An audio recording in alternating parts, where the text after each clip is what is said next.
Right now it is time for Main Street Magazine on Robin Hood Radio. Of course, you'll find Main Street Magazine throughout the tri-state region as a free pickup in so many different locations.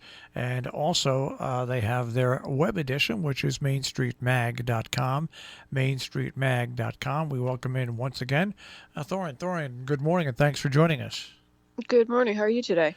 Good. I was sitting here thinking, it's Halloween's this weekend, Yes. and this year has the same vibe as the year we had the 40-inch snowstorm, where it occurred right before Halloween, and it kind of wiped Halloween completely out. It couldn't be done because of all the wires and telephone poles down and power being out.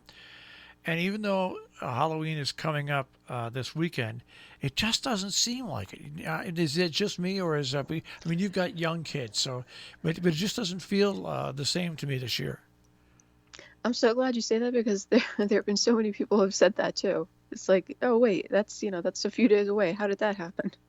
Yeah, it's strange, and the same thing, to be quite honest. Even though it's been talked about for 4 years, it's the election seems like everything's happening in kind of like a vacuum around here, which is kind of crazy. And then all the towns always get together and do things for Halloween, and as you enter into the holidays, and that's the question I wanted to ask you about.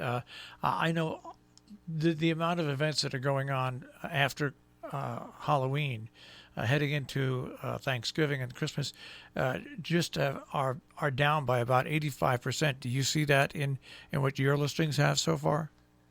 Yeah, there's been a lot of conversation too because we're working on our December issue right now, and a couple of my writers were actually saying, "Oh, what about this event, the Rhinebeck Santa Claus Festival, Winter Walk in Hudson?" And so some of them were debating whether or not we should do some sort of stories about it, if they're happening at all.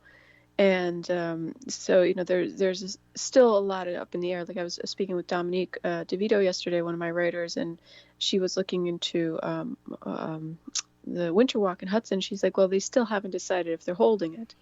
And I know in Millerton at the last Business Alliance meeting, we briefly discussed the Black Friday, which normally and traditionally in Millerton has been the Parade of Lights, where the movie house always has a movie. There's a sleigh, horse-drawn sleigh, and all kinds of events throughout the day. So, you know, I was unable to attend that meeting, but there was no, to my knowledge, no decision made about what was going to happen. But obviously, Carol will not be having, as to my knowledge at least, a movie. There will be no horse-drawn sleigh, and I don't know the level of activities that we can have in town. But Columbus Day weekend, that we had a sidewalk sale in town, which went well, and people were socially distancing. But when you get more than that kind of normal size of a group, and get to the next level, it's very iffy in how people are comfortable with it, if it's even feasible, if it's safe. And so, even with Halloween, I know some folks I've talked to are like, wait, is Halloween still on? There's a lot of uncertainty as to whether we're still doing something or not. So I think it's a lot of just things up in the air. And as you said, even with the election, it's like, oh, wait, that's next week. It's a week away, and it's what's interesting. Halloween in Connecticut and New York, it's been basically left up to the local communities, but in New York, and I urge people, if you're in New York, the Dutchess County website, if you go there and go to the Department of Behavioral and Community Health, they have a list of COVID-19 safety guidelines that are for not only the trick-or-treaters, but for parents and for homeowners and for anybody that might be foolishly consider putting together a Halloween party. There is a guideline. It's not hard and fast, but it basically is there. And I don't know if you look at the statistics, Thorin, but every day I check the statistics, and Columbia County is having a rash, and I mean, we here in Litchfield County have a spike going on ourselves, but in Columbia County, over the past week, they've added between 40 and 60 new cases of COVID-19, and so I think that communities are trying to be beneficial to people that want to have these things, but also want to try to stop this surge which seems to be coming into our area. Well, like yesterday, there was a case at Taconic Hills. It was the first case. They've been open almost 2 months, and we've talked about it before. It's the only school that I'm aware of that's just open. It has been open full time and not in a hybrid manner. And they had a case, and that student and everyone in his pod or her pod, we don't know who it is, but I think it was about 60 kids that were sent home. And I was just speaking with a couple of my friends who are teachers there, because they are in their families, they're teachers in the middle school and high school, but their kids are in the middle school and in the junior high school. So they're my two groups of friends are at every level of the school, and so I was concerned, for their safety. And they said that they were all right, but the school immediately, took care of the person who had the positive and everyone around them. So it was about 60 people that have been sent home. But they're staying open, and that's that's what the district has decided. But it's, like last week when you and I talked, there were cases over your way at one of the schools, and they have protocols in place, but it's a little scary when it gets so close to home, and you're seeing your neighbors. What's interesting and scary about it is that, like, in Taconic, one student, okay, it's just one student, but this shows you how, because it's not a disease that people can look at and know that you have it when you could really spread No. it. One person, it's affected, I think, a total of 70, 10 teachers and 60 students. It's right around there. And it might be more because they're continuing Right. their contact tracing. Right. All the things are working. The same thing happened over here, not to that number in the schools, but these problems have come up and they've dealt with it. Gear Village has the next problem, where now I think it's up to 40 or 50 Oh my goodness. at Gear Village, not the nursing home, but at Gear Village. I think it's 10 or 11 staffers and 30 or 40 residents have COVID-19, and one of the residents who had serious health conditions on top of this got COVID-19 and passed away.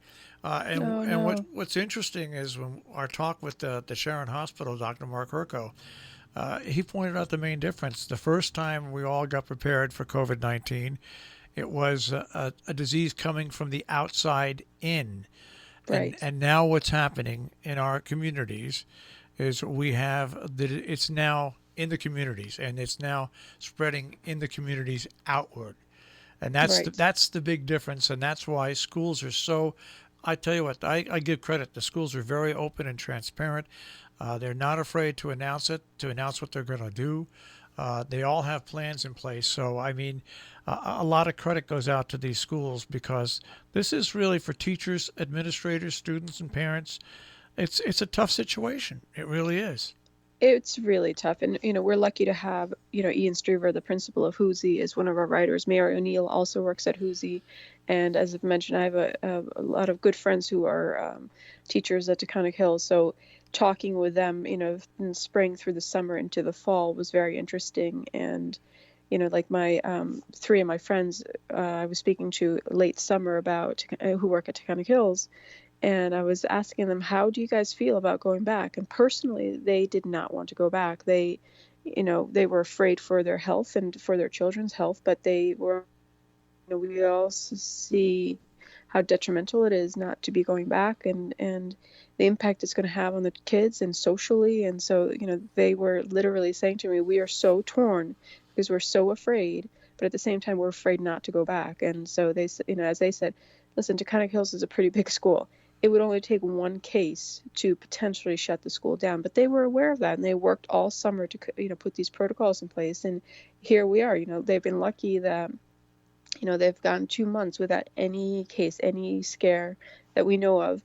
And so here came the first case yesterday. I think it was at 2:16 p.m. was the announcement Yeah, was made, and absolutely. they Yeah. immediately notified everyone, and did, here came the safety protocols. And so as of last night and this morning, when I spoke to my friends, they said, we're staying open. They took care of it, hopefully, knock on wood, and they're still doing the tracing. And so we're just going to have to see. It was interesting yesterday. I called the Region 1 Superintendent Lisa Carter, and I normally call her just for a checkup, and she picked up the phone. So I said, "It's Marshall. I'm not calling about COVID-19." I said, "What I'd like to try to do with you and the principal, Ian Server, is I want to do an 8 to 12 minute interview on the great things, the good things that have been happening with students and teachers since school opened, Oh, that's nice. because it's all been overshadowed by Yes. what has to be, which is COVID-19. So she's going to get together with Ian, and we'll record an interview where they talk about what students have been doing, what teachers have been doing. I mean, the high school itself this weekend, the FFA is teamed with the USDA.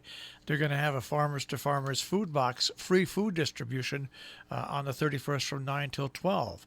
People Oh, were that's inquiring. great. Yeah, people were inquiring what's going to happen with the FFA holiday sales, where they sell trees, rope.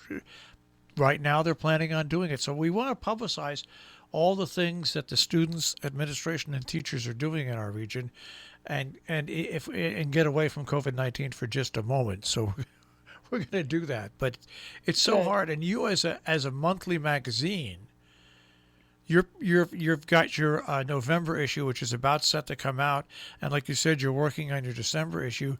But so far out, it must drive you crazy trying to work what you're going to put in and not put in. It's been a little challenging, particularly right now for December, because as I mentioned, I was speaking to some of my writers yesterday, and it's funny because we are all in kind of my staff. We're very people are all over the place politically, and but everyone's very respectful, keep their opinions to themselves most of the time. And as most of my readers know, I am not putting any of our political agendas out there. That's not what we're about. So one of my writers yesterday was debating what to write for December, and was saying that well, with the it's hard right now because usually they get their stories to me the first week of December, or first week of the month. So like I would be getting a lot of stories in next week for the December issue. So they were saying with the election there's so much up in the air, and who knows where we're going to be for December, and then with COVID. And I said to her, I was like, listen, forget all that. I think we're all tired of it, and there's nothing at this point we can really do except vote to change the election. What's going to happen is going to happen, and I don't think that's going to change Christmas or Hanukkah or the holidays for people. We're still going to celebrate, so let's rather focus on things that we will be doing for the holidays. Let's I think a lot of us are going to go back to basics. We're going to go because we have to have smaller gatherings, because there's the fear of Thanksgiving and Christmas being spreaders. So I think a lot of people are just going to go back to basics and go what really matters at this time. And I said to her, I think this is an opportunity for us to really examine the things that matter in life and what the holidays mean and what we are doing locally. And just like you are doing with Ian in District 1, you're looking at the stories that are overshadowed right now and shouldn't be, because those should be the things that we really are focusing on. Of course, we should be aware of what's happening and we should be safe and cautious, but let's try to focus on some of the good right now. I think we all need it. So after I said, I did a whole, spiel about this because, we all have COVID fatigue. I'm so sick and tired of hearing about it, and it's scary and it's stressful, but we can't let it completely dictate our lives. We have children that we have to think of, and just like Halloween, we still have to try to celebrate for them, which is also for us. And just to keep our sanity, we have to have some sort of normalcy while still being cautious and still thinking of those and trying to take care of our neighbors as much as we can. All right, in the last minute we have here, what's on tap right now for the next issue of Main Street Magazine? Well, our November issue, which should be out later this week, is our annual art and design issue. And then we actually, before COVID hit last January, I decided that we were going to officially have December be our first holiday issue, focusing on the holidays. And I think right now it's more poignant than ever to do that. So we're right now working on our stories for that and trying to, get some of those good feel stories and just talk about the real things for the holidays that matter here locally. All right, Main Street Magazine, available throughout the area, and also mainstreetmag.com on the web. Thorin, stay safe, and we'll speak to you again next week. Sounds perfect. Thanks, Marshall. That is Main Street Magazine on Robin Hood Radio, and once again, you can find them on the web at mainstreetmag.com.